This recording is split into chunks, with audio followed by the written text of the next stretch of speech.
Second world war کے بعد اتنا حساس دور دنیا میں نہیں گزرا ہوگا کہ جب دنیا کے بنائے ہوئے جتنے بھی قوانین تھے، یونائٹڈ نیشن ہو، باقی سارے بلڈوز ہو رہے ہیں۔ ایک طاقتور آدمی سمجھتا ہے کہ میرے پاس ان لمیٹڈ پاور ہے ملٹری، میں جو چاہوں گا اپنی طاقت کے بل بوتے پر کروں گا۔ میں آپ کی توجہ یہ مسئلہ جو بھی اٹھانے لگا ہوں، میرے خیال میں یہ میرا نہیں ہے، یہ ہم سب کا مسئلہ ہے۔ جو ٹریجری بینچز پر بیٹھے ہیں ان کا بھی مسئلہ ہے، ہمارا بھی ہے، آپ کا بھی ہے، ہر ایمان رکھنے والے انسان کا یہ مسئلہ ہے، ہر بات ضمیر کا مسئلہ ہے، اور ہر وہ شخص جو ظلم سے نفرت کرتا ہے اس کا مسئلہ ہے۔ جناب والا، غزہ جو مقاومت کی سرزمین، مظلوموں کی سرزمین، جو 365 مربع کلومیٹر کا علاقہ ایک کھلا اور اوپن زندان تھا جس کی چھت نہیں تھی، آئے دن جن کو مارا جا رہا تھا، وہ جب سے اس علاقے کے اندر سیونسٹ آئے ہیں اپنی آزادی کی جنگ لڑ رہے ہیں، اور وہ لیجیٹیمیٹ لڑائی ہے ان کی۔ ہر کوئی کہتا ہے اگر کوئی قابض آ جائے آپ کی زمینوں پر، آپ کے علاقوں پر قبضہ کر جائے تو آپ اس کو لڑ سکتے ہیں، اس کے خلاف اسلحہ استعمال کر سکتے ہیں، یہ آزادی اور حریت کی تحریک کرائے گی۔ اس وقت آپ جانتے ہیں کہ جو غزہ میں نسل کشی ہوئی، بچوں کو، عورتوں کو قتل عام کیا گیا، بے گناہوں کو مارا گیا، کالج، یونیورسٹیز، سکول سب تباہ و برباد کیے گئے، اسپتال تباہ و برباد کیے گئے۔ ایک ایسا شخص جس کو نیشنل جو ورلڈ کورٹ ہے انصاف کا، اس نے دہشت گرد ڈکلیئر کیا اس کو، نیتن یاہو۔ جو کام نیتن یاہو نہیں کر سکا، وہ ڈسمینٹل نہیں کر سکا ان کو، آرمز نہیں لے سکا ان سے، حماس سے اور جہاد سے، اس کام کو کرنے کے لیے امن بورڈ کے نام پر، پیس بورڈ کے نام پر ایک ایسا کام شروع ہوا ہے جو ان کی آزادی اور حریت کو کچلے گا، ان کے ہاتھ سے اسلحہ لے گا تاکہ جس طرح سے ان کو مارا جائے ماریں۔ آپ کو معلوم ہے کہ نیتن یاہو کسی قانون کو نہیں مانتا، جہاں چاہتا ہے حملہ کرتا ہے۔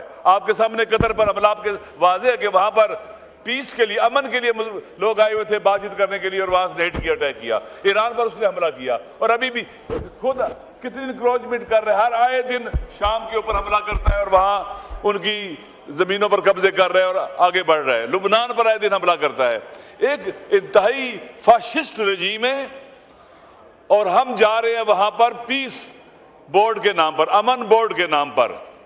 اس کے اندر اتنی کیا اسے کہتے ہیں کہ مسائل ہیں۔ نمبر 1، پاکستان دنیا کا ایک باوقار مسلم ملک ہے، ہمارا امیج تباہ و برباد ہو رہا ہے دنیا کے اندر کہ ہم اس کا حصہ بن گئے ہیں۔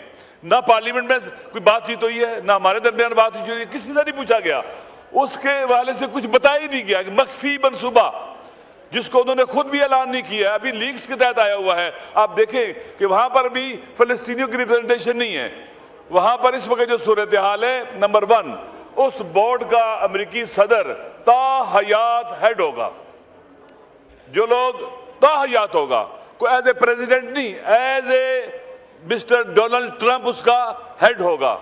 اس کو کس نے حق دیا ہے کہ وہاں آئے مسلمانوں کی سرزمین پر ایک بورڈ بنا کر مسلط ہو جائے؟ نمبر 1۔ نمبر 2، وہ جس کو چاہے گا لائے گا، جس کو چاہے گا لے جائے گا۔ اسی طرح سے وہاں پر جو اس وقت ہو رہا ہے، یونائٹڈ نیشن کے ادارے کو کمزور کیا جا رہا ہے۔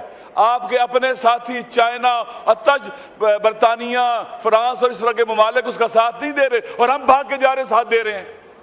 پاکستان کی خدا گواہ ہے، اس وقت ہر کوئی پریشان ہے کہ یہ ہمارا ملک کیا کر رہا ہے۔ ہمیں توقع نہیں تھی کہ ہم جائیں اس پلان پیس امن کے نام پر، ہم پہلے اس کو نامینیٹ بھی کر چکے ہیں کہ آپ جناب والا حقدار رکھتے ہیں، دنیا کے سب سے بڑے امن کے علمبردار ہیں، ایک قاتلوں کا سرپرست، اس کو ہم پیس کا جو ہے نوبل پرائز کے لیے بات کرتے ہیں۔ جناب والا، آپ سب کی ذمہ داری، ہم خدا کی بارگاہ میں جواب دہ ہیں۔ وہ بچے جو مارے گئے ہیں، چھوٹے چھوٹے معصوم بچے جو ماؤں کے شکم میں مارے گئے ہیں، وہ لوگ جن کو قتل عام کیا گیا، وہ پوچھیں گے کہ ہم نے خون دیا تھا اس سرزمین کے لیے، آپ کون ہوتے تھے، آپ کیوں آئے تھے یہاں پر؟ قرآن کی صریح آیات کے خلاف ہے، نص صریح کے خلاف ہے ایسے معاہدے کا حصہ بننا جس کے ذریعے مسلمانوں کی سرزمین پر کوئی قبضہ کرے گا، وہاں کے مسلط ہو جائے گا، کنٹرول کرے گا۔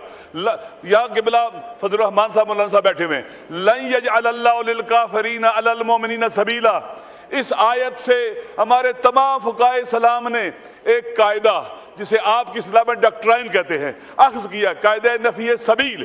ہر وہ کام جس کے نتیجے میں اغیار، غیر مسلم، کافر آپ کی سرزمین پر، آپ کی سیاست کے اوپر، معیشت کے اوپر قابض ہوتے ہیں، یہ جائز نہیں ہے، حرام ہے، گناہ ہے۔ کائنڈلی وائنڈ اپ کیجئے، جمعے کا وقت اذان ہو۔ پلیز سر، جی میری گزارش ہے کہ پارلیمنٹ کا مشترکہ اجلاس بلائیں، اس کے اوپر باقاعدہ نہ سر اسپیشل اس کے اوپر رکھیں۔ ابھی تو ہم بول رہے ہیں، آپ بھی بولیں، آپ کا بھی حق ہے، ہم سارے مسلمان ہیں، پاکستانی مسلمان نہ ہو، ہر بار ضمیر غیر مسلم ملک بنا کریں۔ چائنا نے کہا میں اس کا ایسا نہیں بنتا ہوں، اس لیے ہمیں ایسی راہ نہیں چلنا چاہیے جس کے آگے گڑا اور کھائی اور بدنامی مفت کی ہے۔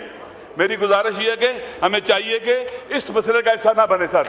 ہم یہاں پر آپ کے سامنے کہہ رہے ہیں، آپ حکومت والے ہوں یا اپوزیشن والے ہوں، سب کی ذمہ داری ہے ظلم کے خلاف کھڑا ہونا۔ اگر وہ ہم اس کو مان رہے ہیں، ڈس آرم کریں گے ان کو، آپ آ جائیں کشمیر میں کیا کریں گے؟ مودی کے سامنے کیا کریں گے؟ اس کو فری ہینڈ دیں گے؟ وہ قبضہ کر لے، وہ بورڈ بنا لے، جو مرضی کرے وہاں پر۔ اس کا مطلب یہ ہے کہ ہم کشمیر کے مسئلے سے بھاگ رہے ہیں، پیچھے ہٹ رہے ہیں، یہ بہت بڑا ظلم ہوگا ہمارے تاریخی سٹیپ۔ اللہ اکبر، اللہ اکبر۔ بسم اللہ، ساری طرح میں ختم کرتا ہوں اپنی بات کو۔ دیکھیں اس آیت جو ہے لَن يَجْعَلَ اللَّهُ لِلْكَافِرِينَ عَلَى الْمُؤْمِنِينَ سَبِيلًا سے استنباط جو ہے قاعدہ نفی سبیل، اور ہم نے آئین میں لکھا ہوا ہے حاکمیت اعلیٰ اللہ کی ہے، قرآن و سنت سپریم ہے۔ سر کیا اللہ کی حکومت میں فلسطینیوں کے ساتھ ایسے ظلم میں شریک ہونا چاہیے؟ ہماری فارن پالیسیز ایسی ہونی چاہیے؟ حاکمیت، ہر وہ کام جو اللہ کی حاکمیت کے خلاف ہو، اس کے اصولوں کے خلاف ہو، قرآن و سنت کے خلاف ہو، چاہے وہ فارن ریلیشن کو کوئی بھی ہو، جائز نہیں ہے اس آئین کی روشنی میں بھی۔ لہٰذا یہ ایسے کیوں ہو رہا ہے جہاں پر فلسطینیوں کی جو ریپرزنٹیشن ہی نہیں ہے، جو مرے ہیں، جنہوں نے خون دیا ہے، لاشیں دی ہیں؟ آپ دیکھیں سر 48 سے شروع کریں، کتنا قتل عام ہوا ہے، ملینز فلسطینیاں جو باہر نکالے گئے واپس نہیں آ سکے ہیں۔ آئے دن اسرائیل کی انکروچمنٹ جاری رہتی ہے، انٹرنیشنل جسٹس کورٹ نے اس کو دہشت گرد ڈکلیئر کیا ہے، ہونا تو یہ چاہیے تھا ہم وہاں جانے کے بجائے یہاں پر متفقہ جو مشترکہ اجلاس میں، اس میں ہم نیتن یاہو کو دہشت گرد ڈکلیئر کرتے، نسل کش اور قاتل ڈکلیئر کرتے، اس سے ہماری عزت بڑھتی ہے۔ ہم ایٹمی ملک، ہمیں کس سے نہیں ڈرنا چاہیے، لیکن ہم جائیں وہاں پر ہمیں پتہ ہی نہیں اس میں کیا لکھا ہوا ہے۔ آپ کو پتہ ہے، کسی کو پتہ ہے جو چارٹر لکھا گیا ہے اس میں کیا لکھا ہوا ہے؟ کسی کو پتہ ہے کیسے کام ہوگا؟ کچھ لیکس آئی ہیں بس چھوٹی سی، اس میں کچھ بھی نہیں ہے، ہمیں پتہ ہی نہیں ہے، بیان ہی نہیں کیا گیا ہے۔ لہٰذا سر ہونا یہ چاہیے، فلسطینیوں کی ریپرزنٹیشن ہی نہیں ہے، ہم کیسے وہاں جا رہے ہیں؟ سر بھٹو صاحب کی فارن پالیسی فلسطین کے حوالے سے آپ سب کے سامنے ہے، پاکستانی پائلٹ جا کے وہاں لڑے، انہوں نے اسرائیلیوں کو مارا ہے، ہیروز ہیں وہ ہمارے۔ لیکن افسوس کے ساتھ کہنا پڑتا ہے جناب سپیکر، ہم سارے مسلمان ہیں، انسان ہیں، باضمیر ہیں، قاتلوں کے ساتھ بیٹھنا، قاتلوں کے سرپرستوں کے ساتھ بیٹھنا، ان کو خوش کرنا اور یقیناً خدا کو ناراض کرنا ہے۔ سر ظالم جب خوش ہوگا خدا ناراض ہوگا، اس لیے میری گزارش یہ ہے کہ باقاعدہ یہاں پر ہونا یہ چاہیے کہ ہم اس کے خلاف قرارداد پاس کریں۔ اس پیس بورڈ کو ہم قبضہ بورڈ کہتے ہیں، نیتن یاہو کی مرضی سے لوگ وہاں جا رہے ہیں اور اس کا حصہ بن رہے ہیں۔ یہ ڈونلڈ ٹرمپ صاحب کہتے ہیں میں صدر نہیں بھی رہوں گا تو اس بورڈ کا مالک رہوں گا، میں غزہ کا مالک بن کے جا رہا ہوں، اور یہ شرعاً، قانوناً، اخلاقاً، ہر لحاظ سے انٹرنیشنل لا کے خلاف بھی ہے کہ ہم اس کے اس تسلط کو قبول کریں۔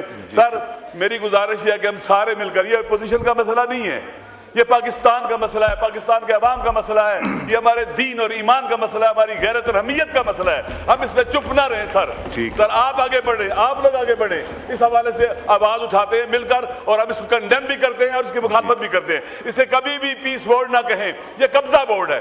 جیسے کشمیر پر انڈیا نے قبضہ کیا ہوا ہے، وہ بھی ایک آئینی راستے کے ساتھ، یہ بھی ایک قبضہ بورڈ ہے جس کو نام امن کا دیا جائے گا۔ یہ ظالمانہ بورڈ ہے، یہ قتل والا بورڈ ہے، قاتلوں کا بورڈ ہے، اس میں ہم حصہ نہ بنیں۔